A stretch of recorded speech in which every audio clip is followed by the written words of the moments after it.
It may appear to be a tranquil park with mossy trees, patio, gazebo, picnic tables, and a playground.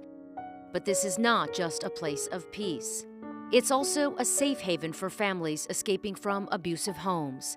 This is the Spring of Tampa Bay, the state-certified domestic violence shelter serving all of Hillsborough County. The Spring has been in existence for 37 years.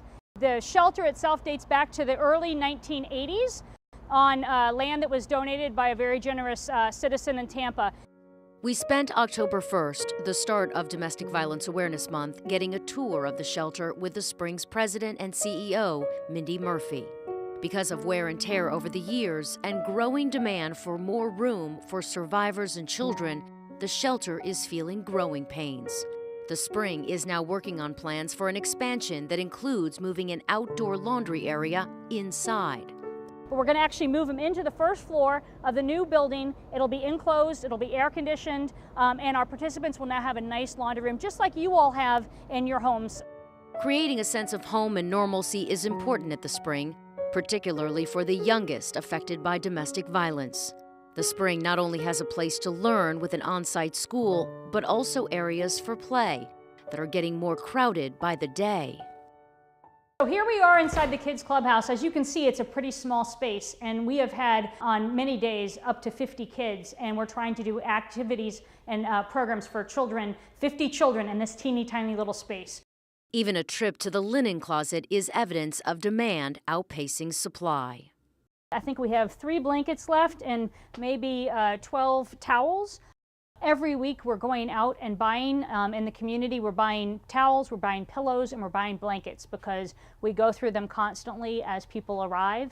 And often when people leave, they need to take their pillows and linens with them so that they have something to sleep on when they go to their safe permanent lodging. On the day of our visit, the shelter was beyond full, which is nothing new.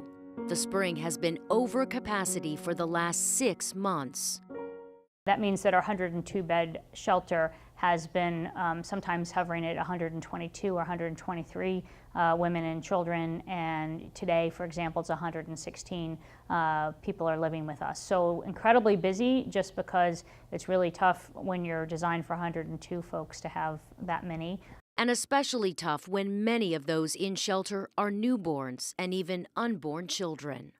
That pregnancy brings out power and control needs on the part of the abuser, and sometimes they will actually target the baby inside their partner's belly, and they'll actually punch a woman's stomach, really trying to exert that idea of I'm in charge, and I'm in charge of the baby that's growing inside of you, I'm in charge of your whole life.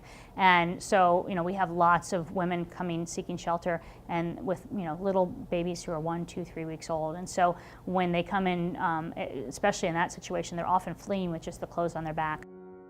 The Spring is now close to breaking ground on their shelter expansion. Part of that funding is provided by a grant from the state. But that means we have to raise almost another $500,000 to complete the project, and we're doing that by fundraising with individuals and some foundations, and we just need all the support we can get, because the reality is, to meet the need in our community, we have to build another wing.